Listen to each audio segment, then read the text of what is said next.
From Hollywood, it's time now for John Lund as Johnny Dollar. This is Orrin Vance. Sent me up to Osnick 7 years ago, remember? Orrin Vance. Oh, the Zeman case? Now you got it. You know, Della, I thought a lot about coming out and killing you. Instead, I'm going to do you a favor. What's on your mind, Vance? I did all my time, and people don't like to hire ex-cons. I think maybe you and I can work out something. I haven't got any jobs, Vance. I'm not asking for a job. This sounds like double talk to me. I don't think you... Don't you give me any routine, Dell. I've heard them all. You can help me and make yourself some money. It's legitimate. What do you say? I don't know what it's all about. Suppose I come over and tell you. Okay. I'll be waiting for you.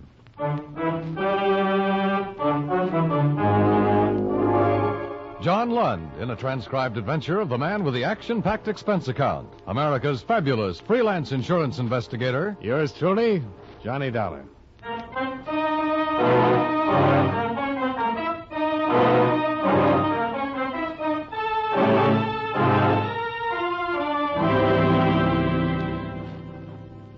Expense account submitted by Special Investigator Johnny Dollar to All States Insurance Company, Wilmington, Delaware. Attention, Mr. Don Freed, Chief Investigator. Since your office authorized me to conduct certain inquiries based on information supplied by Orrin Vance, I am billing you accordingly.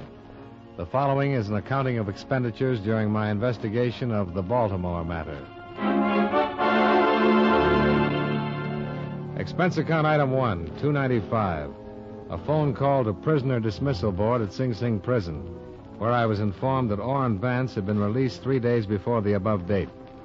He had completed 7 years of a 7 to 15-year term for grand theft. It was an unparoled release. The chaplain described him as a model prisoner with a better-than-average chance of remaining out of prison for the rest of his life. For that reason, I was willing to listen to his story when he showed up an hour later.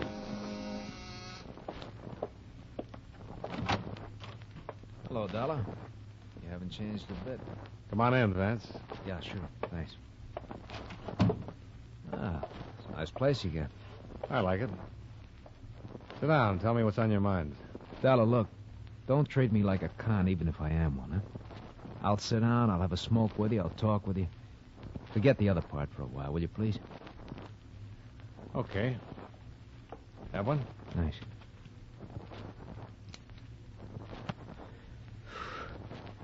Just that everybody's doing that.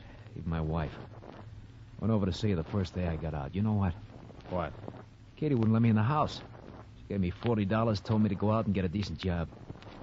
Tell you, she had it all worked out. Work hard, she said. 6 months, if everything's okay and you're not in any trouble, you can come home to me and the kids. If not, she said, I'm going to divorce you. What do you want me to say? I want you to offer me a seat. Invite me to sit down. Sure. Thanks again. You know, thought about it a lot. If you hadn't been out to get me 7 years ago, I'd have had you over for dinner. Maybe we would have been friends. Maybe. Look, I can't get a job, and I'll have to go in business for myself. I need a stake. That's why I'm here to see you. I talked to you maybe 20 times while you were working on that Zeman case, and I think I got to know you. I called you today because of what I saw of you then. I think you're an honest man. Thanks. You ever hear the Towner case in Baltimore? Towner Loan Company in 1946? Yeah. Everybody's heard about that. $1 million theft. The insurance companies still have a reward for information leading to the arrest and conviction? Was never solved. I suppose they do. I can help you help them solve it for half of that reward. Can you? I know 2 of the men who did it. 2 of the 6 men. I talked to one of them yesterday. I'll tell you who they are, where you can pick them up, but I want my name out of the picture. Could you fix that? Yeah, probably. But I have to talk to the police sooner or later. Oh, look, this is a good thing, Dollar. And all I'm asking is your promise to keep my name out of it.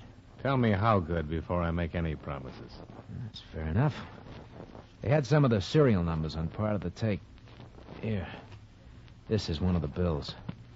Why don't you check it with them? Then we'll take it from here, huh? Expense account item 2, $14.85. A long-distance phone call to Chief Investigator Don Freed, Allstate's Insurance, who verified that the serial numbers on the $10 bill Orrin Vance handed me tied in with the Towner Loan Company theft. I explained the information I had at hand and the source from which it had come, leaving out any mention of names.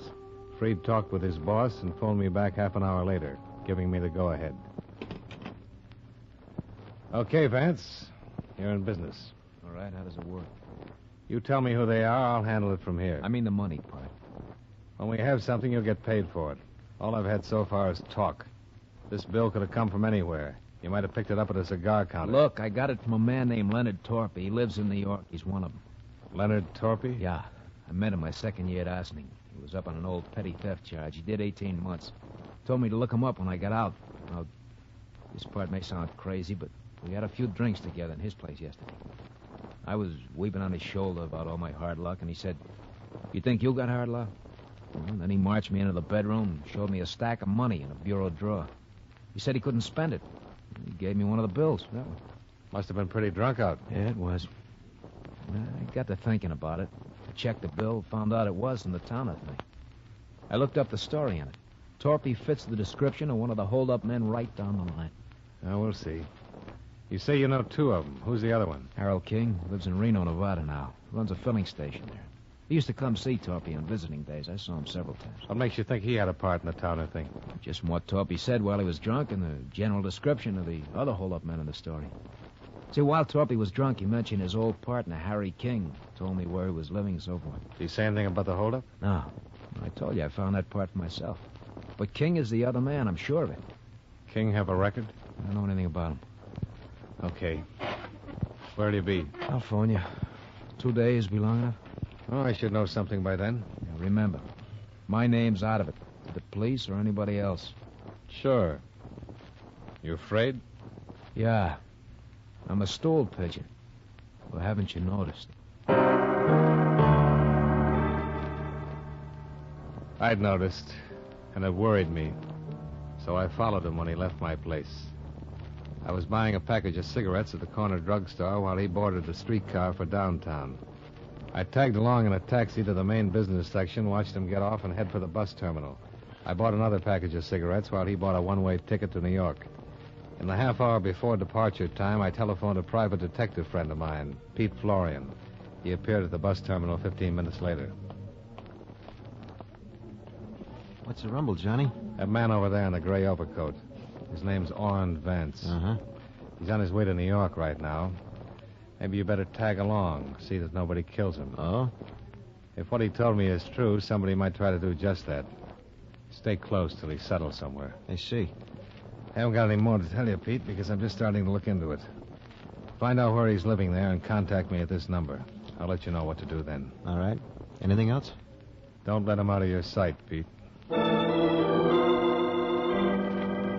Expense account item 3, $100. Retainer for Private Detective Pete Florian for explained purposes.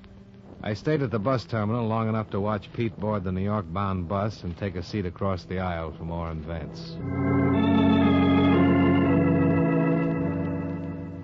Item 4, $8.85, plane fare, Hartford to New York. Item 5, $4.50, cab fare to hotel and then to Metropolitan Police Station, where I explained my business to Lieutenant Randall. Who gave you this tip, Dollar? I'm afraid I can't tell you that, Lieutenant. Why not? Because I promised not to disclose any names. But I can tell you that the source is a man who couldn't possibly have had anything to do with the case, since he was in prison at the time of the holdup. Mm-hmm. But you want me to stick my neck out and get up a search warrant and maybe take this bird Torpy into custody on your say-so. Well, you have plenty to start with that $10 bill. Should be enough for you to look into it. That why you looked into it? Frankly, yes. Prima facie evidence. But no name. No name. I've told you all there is to know. Believe me. Let's get busy.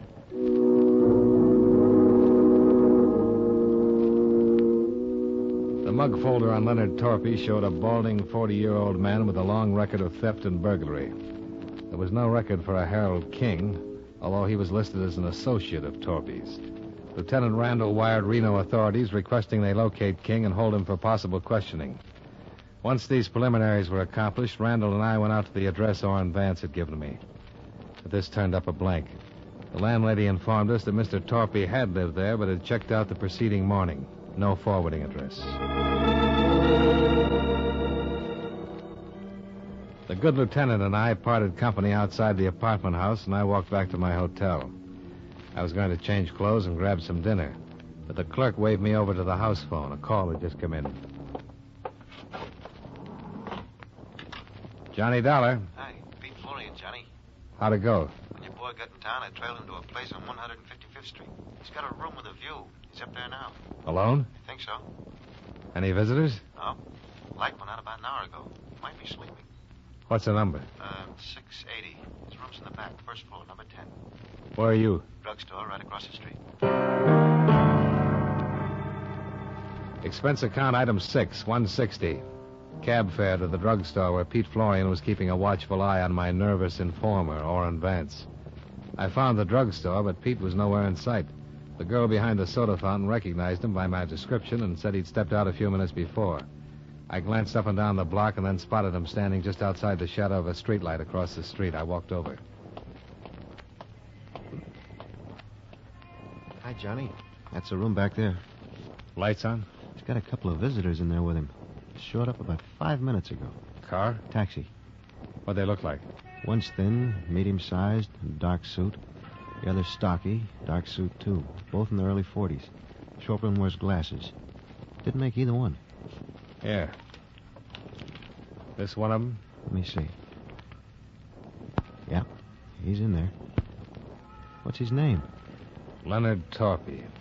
We better go in. Okay.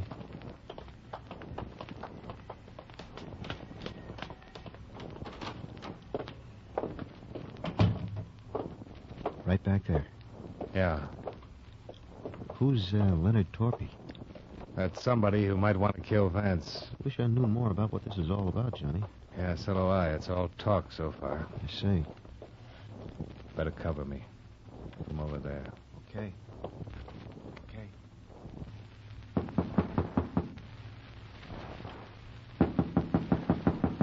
Who is it?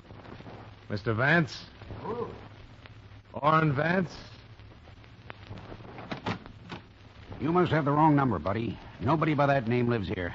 Well, are you sure? Positive.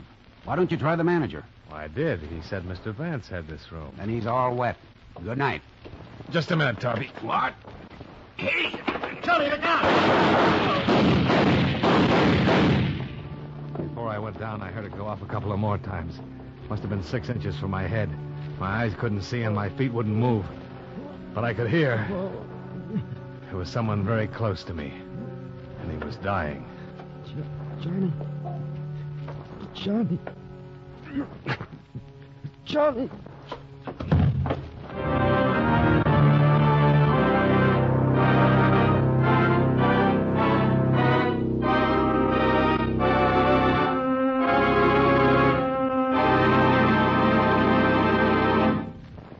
We'll return to yours truly, Johnny Dollar, in just a moment. Sign up. Enroll now. Join the 7 million strong who buy United States defense bonds through the payroll savings plan where they work. The bonds you buy help keep America strong. And now, Series E bonds earn more. They give you a quicker return on your investment. Through the payroll savings plan, you'll save the sure way, before you spend. So sign up. Invest more in United States defense bonds.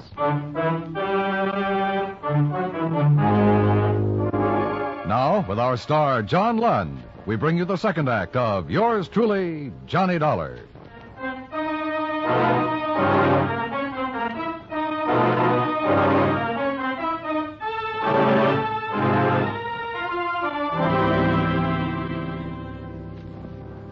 I won't talk about my operation, but I had one at the police emergency hospital.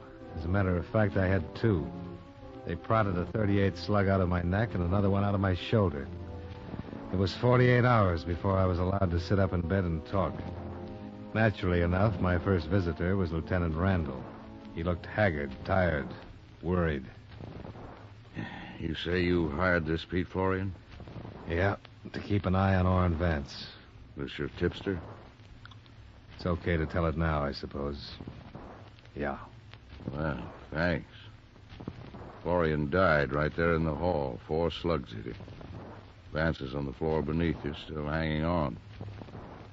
You keeping track of all this? What about Torpy? Did you get him? We didn't, but Florian did. Torpy's in the morgue. The other man got away. Quite a night. Yeah. Look, darling. You're the only one who can give me the story now. Vance isn't able to talk and won't be for another 3 days, if then. Everybody else is dead or gone. Now, what happened there? I don't know. I didn't see anything, Lieutenant. I was trying to push into the room past Torpy, and the whole world caved in. Any line on the man who was with Torpy? Good descriptions, but no luck so far. He heisted a car outside Vance's place. Found it 2 hours later, no prints on it. Some blood. He might have one of Florian's slugs in him. Yeah. We gotta land that bird. Hey, you all right? I felt awful. And Lieutenant Randall left me alone for the rest of the day. At 3:30 the following day, Orrin Vance regained consciousness long enough to relate what had happened. I was wheelchaired down to his bedside. Statement enclosed. That was Harry King with Torpy. King flew here 3 days ago from Reno. He came to my place to find out what I'd done with the $10 bill Torpy gave me when he was drunk. I told him I spent it, but they didn't believe me. It was King who shot me. I've got reward money coming. I'm not gonna die. He was still hanging on 2 days later when I left the hospital. Expense account item 7, $14. Ambulance ride. From emergency hospital to my hotel. The doctors told me to take it easy for a month and I'd be all right. I had a phone call a half hour after I started to take it easy. Johnny Dollar. Are you interested in finding Harry King? Who's this? My name's Melva King. I'm Harry's wife. Oh, Do you want him or don't you? sure. I'm at Schraff's restaurant on 42nd off Broadway. Can you meet me? Yeah. How'll I know you? You won't, but I'll know you. Your picture's been in the paper for the last 3 days.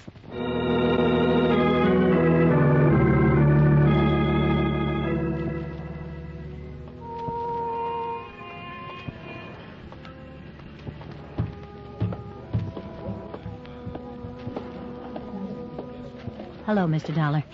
Mrs. King? Yes. Hey, you look pretty weak. I feel that way. Maybe we better sit down.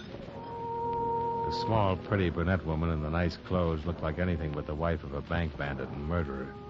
She looked more like a housewife on a shopping tour or a schoolteacher on a New York vacation. I listened while she cleared up some questions I had in mind. There's a reward posted, isn't there, for that holdup in Baltimore? $10,000, yeah. Will I get it if I turn Harry over to the police? Sure. How much? Half? Oh, that isn't much for giving up your husband. They'll get him sooner or later, Mrs. King. The other half spoken for. Well, this Vance man? Yes. Wait, I'm just trying to figure. What about you? I'll pass it up. $5,000 for Harry. Providing he was tied in with the Baltimore holdup. That's what the insurance company's interested in. He was in it all right. I want to get something else straight. What happens to me? What do you mean? I'm his wife. Known he had a part in that holdup for the last 6 months. I haven't said anything. Does that make me a party to it or something? Well, you could have informed, but you couldn't have testified, being his wife. If I'm arraigned, I don't want to spend all the money hiring lawyers to keep me out of jail. My company will cover that. Where's Harry? Oh, not yet. What now? I better get something in writing from you. Something that says your insurance company will pay me the reward and give me help if I get in any trouble. All right, I'll talk to him. This time I'm thinking of the future. I'm going to have one once this is over. I hope so, Mrs. King. I know so, Mr. Dollar. Did Harry have money he couldn't spend, too? $45,000. Where is it? I can give you that when I give you Harry. Well, you thought of everything. I tried to. Harry and that Torpy man were fools. All they ever got out of it was the marked bills. Worthless money. You don't happen to know who the other 4 men were, do you? No. I suppose that's what you'll ask Harry when you get him. That's the idea. Poor Harry. How long will it take you to get things arranged? Not more than an hour. I can do it by phone. I'll call you. Okay.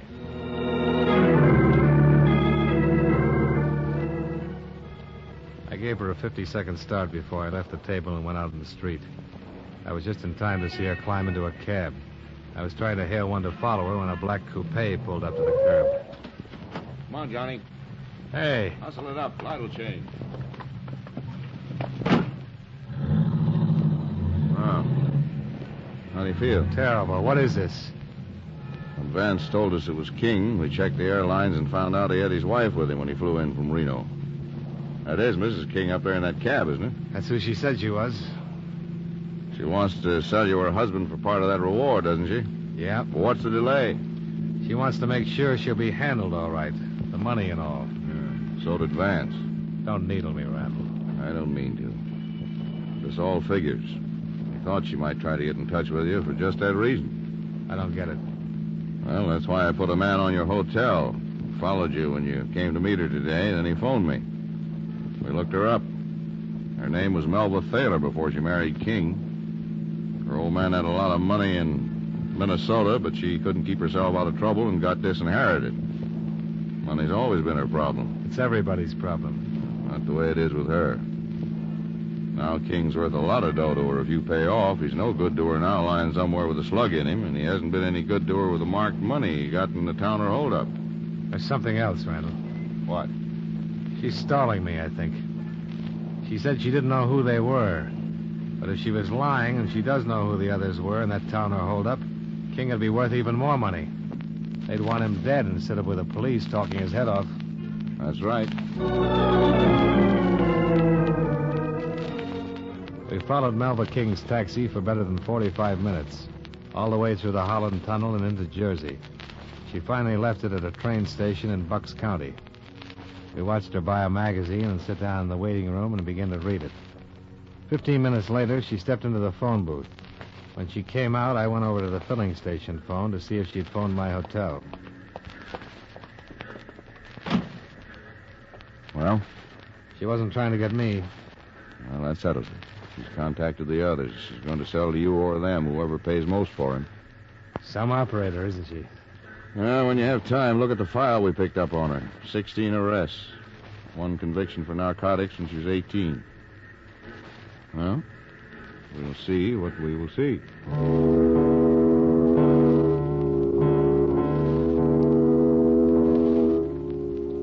Didn't take long. When a green Cadillac pulled up at the station, Melba King stepped out on the platform and greeted the 2 men who were in it. She sat in the car with them, talked for a short time, then got back out. When the Cadillac rolled away, Lieutenant Randall was on the radio ordering a pickup. Yale, 596. Well, I'll pick him up right away. We'll stay with her.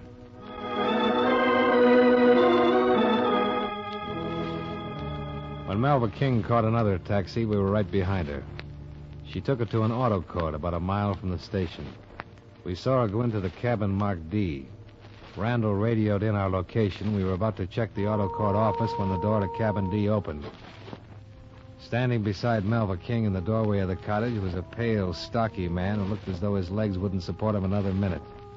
Then she saw us get out of the car. No, go back. He'll kill me. He's got a gun on me. Don't do anything. Please don't do anything. That's right. If he gets it, if anybody gets in my way. You're hurt, King. You can't go far. I've come this far, and I'm still going to keep moving. Come on, baby, move. He was all ready for her when she got back.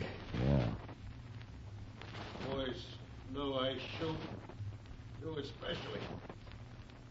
But you'd be dead now, Dollar. That's funny. I thought the same thing about you, King. Please don't do anything, please. Shut up. Oh, don't. King, listen to reason. I can tell you're hurt bad. You need help. Why don't you give it up? How much were you going to give her for me, Dollar? I wasn't How much? Tell me. half of it. Please, Harry. And how much were Woody and Al going to give you? I didn't talk to you. Oh, yes, you did. When I passed out this morning, you got real busy. How much, baby? Oh, don't. You're dying on your feet, King. Yeah? Well, that's a good place to die. On your feet. Maybe I won't make it. We'll still make it. This is gonna hurt. No. Harry, please. No! Yell if you want to. King, don't add another one to the...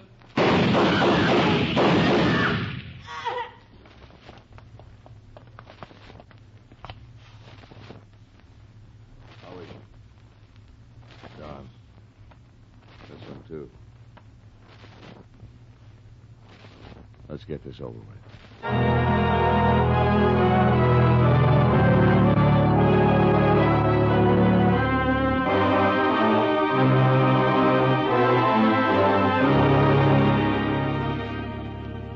Expense account, item 8, same as item 2, transportation back to Hartford. Item 9, $85, doctor bills. Item 10, miscellaneous, $48 while in New York. Expense account total, $294.60. Remarks. As you know, the 2 men Melva King contacted were also part of the 6 who had held up the Towner Loan Company. They made a full confession and named the other parties involved. As far as the reward money goes, I think Orrin Vance deserves his $5,000. And I think Pete Florian's widow deserves my $5,000. Yours truly, Johnny Dollar.